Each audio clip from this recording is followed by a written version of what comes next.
Buenos días, chicos, pues estamos a 28 de abril y estamos viendo nuestro tema de historia, ¿ok? Este día vamos a hablar sobre el movimiento estudiantil de 1968, ¿ok? Les pondré unas imágenes e iré explicando cómo fue este acontecimiento. De igual forma, dejo un video para que les quede un poquito más claro y recuerden que de todas maneras vemos más tarde en la plataforma Zoom para poder aclarar todas sus dudas respecto a este movimiento estudiantil, ¿ok? Nos vemos al rato, chicos. El movimiento estudiantil de 1968. En el verano de 1968, en ejercicio del derecho constitucional de expresar libremente las ideas, se inició una serie de protestas estudiantiles contra las autoridades de la Ciudad de México. Estas manifestaciones fueron reprimidas por la fuerza y desembocaron en el encarcelamiento de algunos de los participantes, entre ellos empleados y amas de casa. En este tiempo, los ojos del mundo estaban atentos a lo que ocurría en México, porque por primera vez se realizarían los Juegos Olímpicos en el país latinoamericano. Al mismo tiempo, el mundo vivía los conflictos provocados por la competencia entre la Unión Soviética y Estados Unidos por imponer su dominio político y económico, lo que se conoció como la Guerra Fría, y provocó que la libertad de expresión se viera limitada. No obstante, en la década de 1960 surgieron protestas de ambos sectores de la juventud que estaban inconformes con las desigualdades económicas, políticas y sociales que habían en sus sociedades. En países como Francia, España, Alemania, Francia, Italia y Japón, los jóvenes demandaban un nuevo orden social que eliminaran los privilegios y beneficiaran a las mayorías. Sus ideas de cambio fueron calificadas como de izquierda y desdeñados por quienes consideraban que no había nada que cambiar. Por ello, fueron reprimidos por las autoridades de sus países y no reconocer el valor de sus demandas. En México, un sector de la juventud compartía esos ideales y la represión de la que había sido objeto, una vez más, les dio la oportunidad de protesta y exigir cambios. A su protesta se unieron trabajadores, profesores, amas de casa y ciudadanos inconformes que el autoritarismo del gobierno, el cual acusó a los estudiantes de ser una amenaza para la paz social. Esta acusación fue repetida y difundida en los periódicos, la radio, la televisión, y contribuyó a que la población tuviera una visión negativa de los estudiantes. El 2 de octubre de 1968 se organizó un mitin en la Plaza de las Tres Culturas en Tlatelolco, en la Ciudad de México. Ahí demandaron a las autoridades la desaparición del cuerpo de granaderos, la destitución del jefe y el subjefe de la Policía Metropolitana y del jefe del batallón de granaderos, la eliminación del delito de disolución social del Código Penal y la indemnización a los familiares de los estudiantes muertos y heridos en las protestas llevadas a cabo el mes de julio, y garantías para los estudiantes. En respetar las manifestaciones fueron agredidos. Muchos murieron, otros resultaron heridos y encarcelados. la hostilidad del gobierno y de los medios de comunicación hacia el movimiento estudiantil que fuera de tan magnitud que esta fue silenciada. Pero, ¿qué consecuencias tuvo el movimiento estudiantil de 1968 después de los acontecimientos de Tlatelolco? Diversos sectores de la población se unieron para protestar en contra de la represión política del ejército. Además, los cuestionamientos y críticas hacia el partido oficial PRI fueron más constantes y se hicieron desde diferentes expresiones culturales, entre otras en la música, Alex Lora y Óscar Chávez, en la literatura Carlos Monsiváis y Elena Poniatowska, en la poesía Octavio Paz. Asimismo, se consideró que después del 2 de octubre se inició un proceso de desgaste de la legitimidad del gobierno del PRI.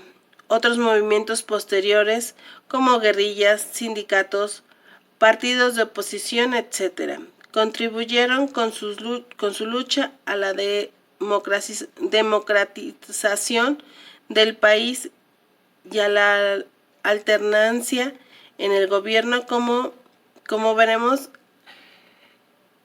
aquí podemos ver cómo era antes la desigualdad y cómo utilizaban la fuerza del ejército para callar las ideas y las manifestaciones de los demás. Bueno, durante este movimiento podemos observar la desigualdad que tenían los estudiantes hacia cómo expresar sus opiniones o estar en contra de un gobierno. El gobierno autoritarista de Gustavo Díaz Ordaz hizo que con cada represión o con cada silencio, por tratar de silenciar las manifestaciones de estudiantes, pues obviamente avivaba más el enojo de la población y sobre todo porque pues había desigualdad y había cambios en la educación que no estaban de acuerdo. Un dato muy curioso es de que pues al día siguiente de esta matanza, en el transcurso de la madrugada, el ejército de México limpió perfectamente toda la Plaza de las Tres Culturas y en los noticiarios y demás no se mencionó nada sobre la matanza de los estudiantes, sino que dijeron que fue un ataque terrorista y fue fuego cruzado con el ejército de México y que únicamente fueron 20 muertos, que no habían sido más.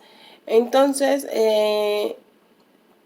pues posteriormente empezaron las represalias entre ciertos estudiantes, pero también hubo muchos desaparecidos políticos de esta riña. ¿Por qué? Porque pues hubo muchos muertos, los cuales los cuerpos fueron desaparecidos y no se sabe realmente cuántos muertos hubo porque, como les digo, desaparecieron esos cuerpos, pero también a los que llegaron a encarcelar nunca se les volvió a ver. A eso se les conoce como presos o desaparecidos políticos, porque fue por alguna cuestión política, ¿ok? También podemos ver que que pues después de estos hechos por lo que peleaban los alumnos era que pues no querían que fueran los Juegos Olímpicos y demás, porque pues en lugar de que esas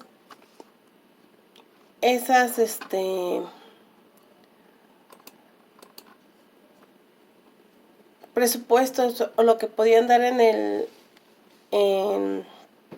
las Olimpiadas pues lo podían dar para dar una mejora a la educación aquí en México. Es muy curioso que 10 días después de la matanza que hubo en Tlatelolco, el mensaje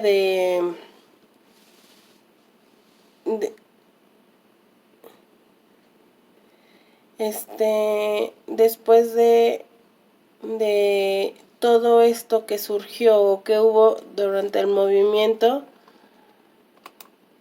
el lema con el que entraron en los Juegos Olímpicos fue la paz, y durante esta festividad o el inicio de los Juegos Olímpicos soltaron muchas palomas blancas.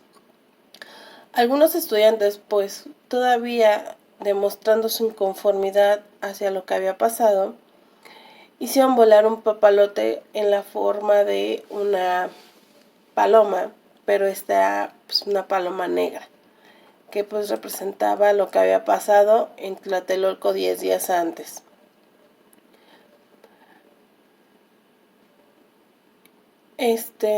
Había una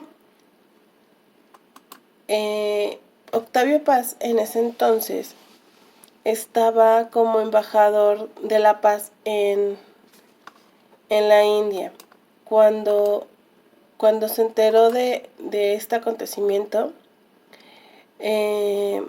pues él renunció a este cargo.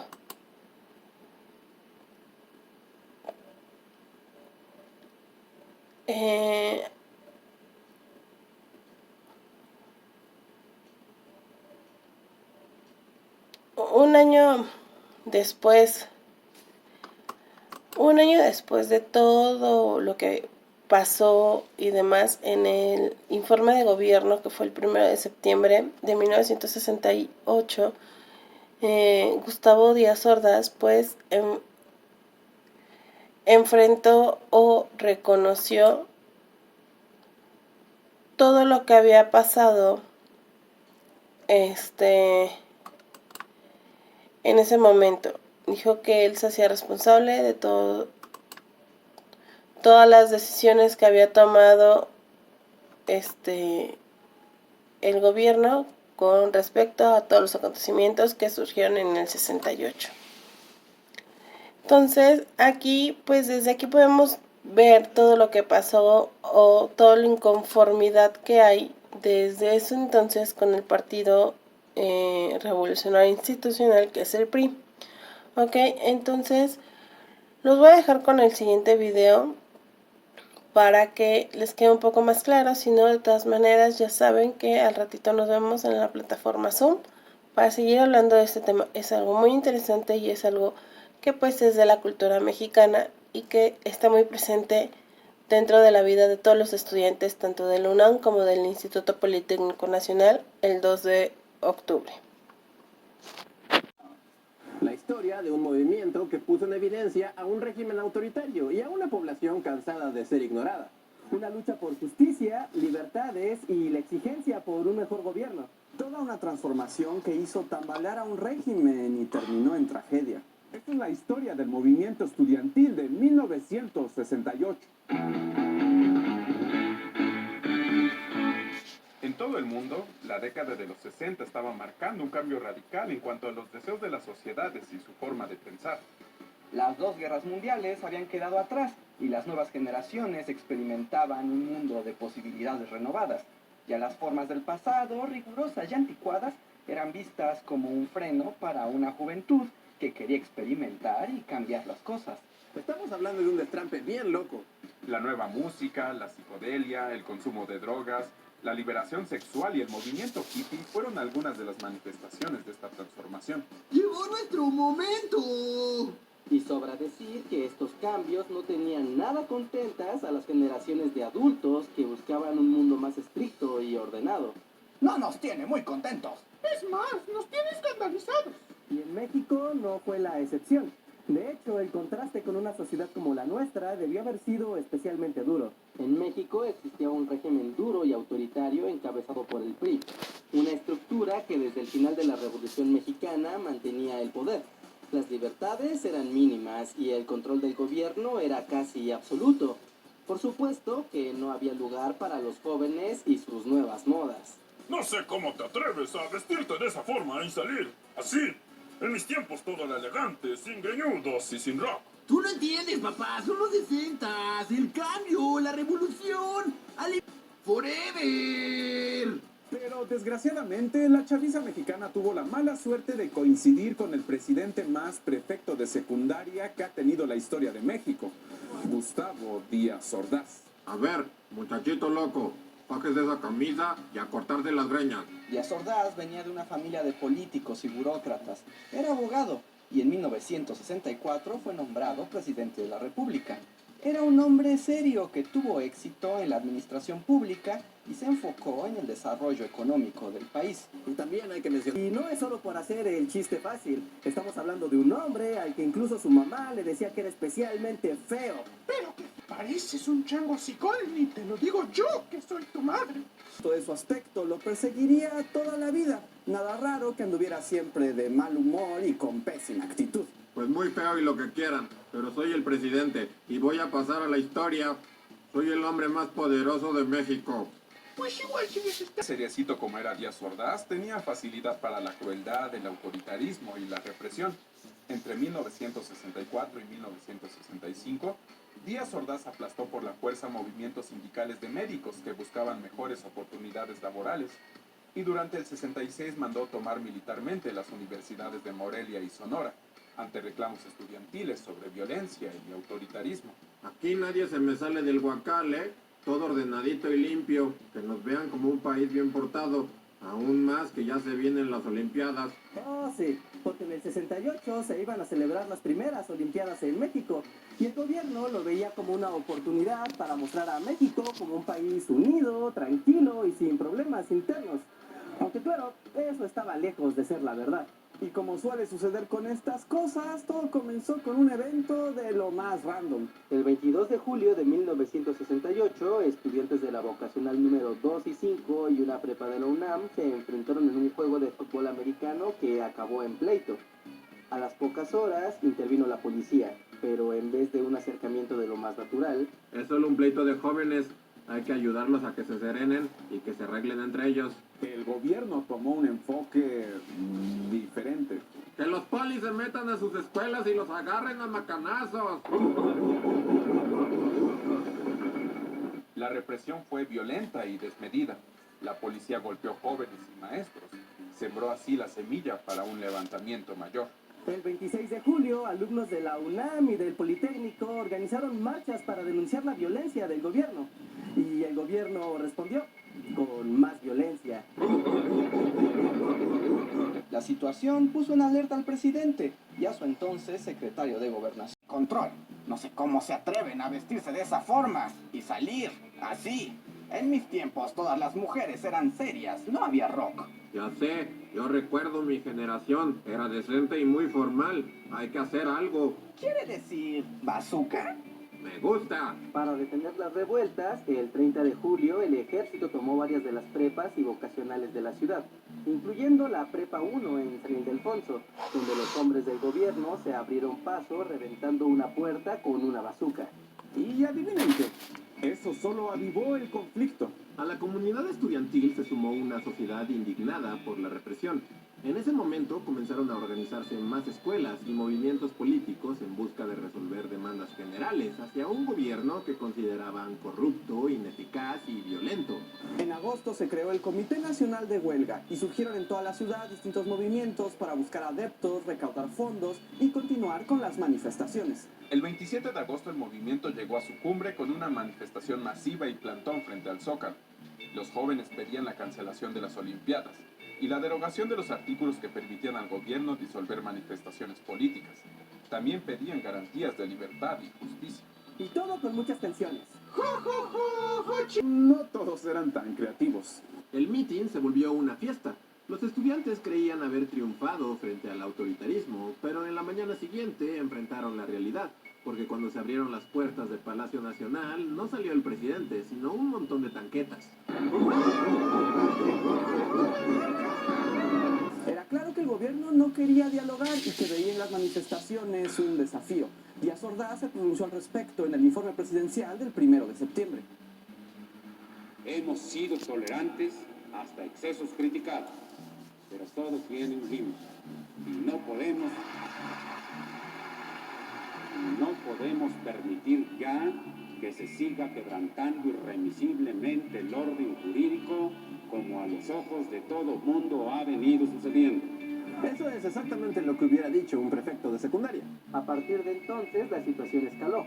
El 13 de septiembre hubo una gran manifestación del silencio y para el 18 y el 24 el gobierno tomó abiertamente y por la fuerza la ciudad universitaria y el casco de Santo Tomás.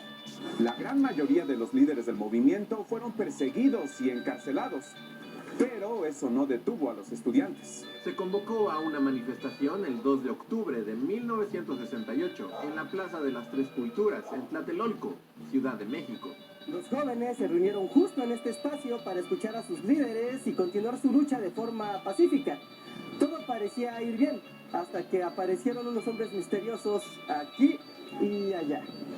Sobre la iglesia, en los corredores y los edificios, se vieron hombres con un guante blanco que observaban atentamente la manifestación. Y de pronto la confusión. Un helicóptero apareció sobrevolando la plaza y dejó caer unas bengalas. En ese instante, surgieron disparos desde los edificios en contra de los manifestantes.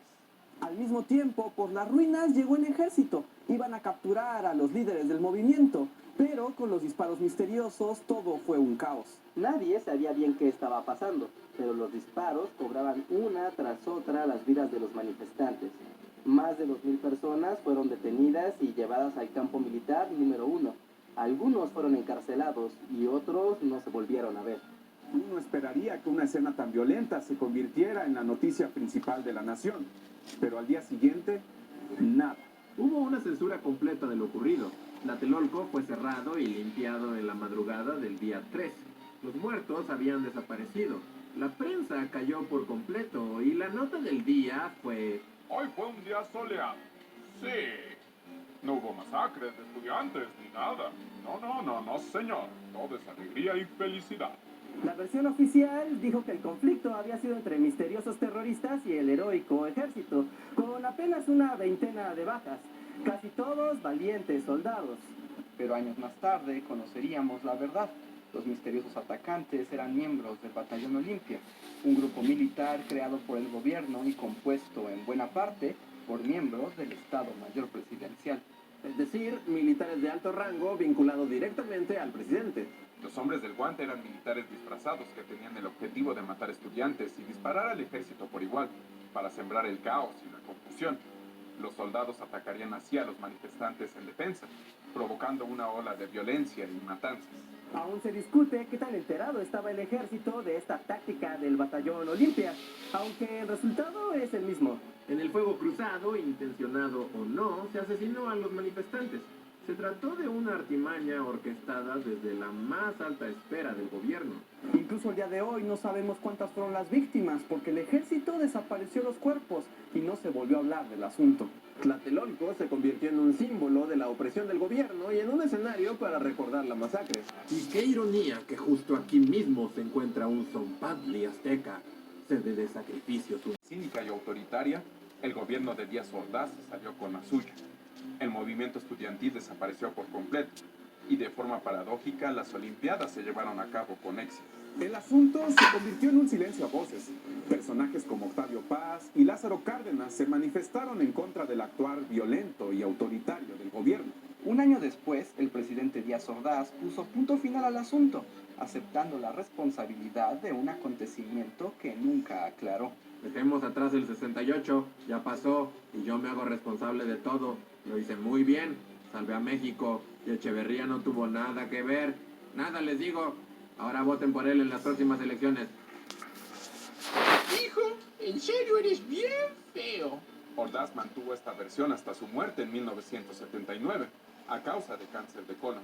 Fue un final bastante adecuado, si quieren nuestra opinión. Aunque el movimiento terminó con la masacre, se convirtió en un símbolo y punto de partida para la transformación del México moderno. Fue entonces que la sociedad conoció y se involucró con la participación política. Poco a poco, el peso de la sociedad se impuso sobre el del gobierno autoritario. La defensa de los derechos humanos y un despertar de la sociedad civil son algunos de los legados del movimiento del 68 que siguen haciendo eco hasta nuestros días. Muchas cosas han cambiado desde entonces y las exigencias en contra de la violencia, la corrupción, el autoritarismo y la incompetencia del gobierno siguen muy presentes en la sociedad. Por eso, a 50 años de la masacre de Tlatelolco, 2 de octubre no se olvida y es algo que no debería repetirse. Y somos enfáticos en el no debería repetirse. Así que amigos, este acontecimiento es parte de la identidad de los mexicanos y por suerte aún es historia viva en la que bien vale la pena investigar un poco más y preguntar a las personas que vivieron este acontecimiento. Sería genial que nos compartieran las anécdotas en los comentarios. Esperamos que les haya gustado este video y si les sirvió para reflexionar o aprendieron algo, denle un like, suscríbanse y compartan.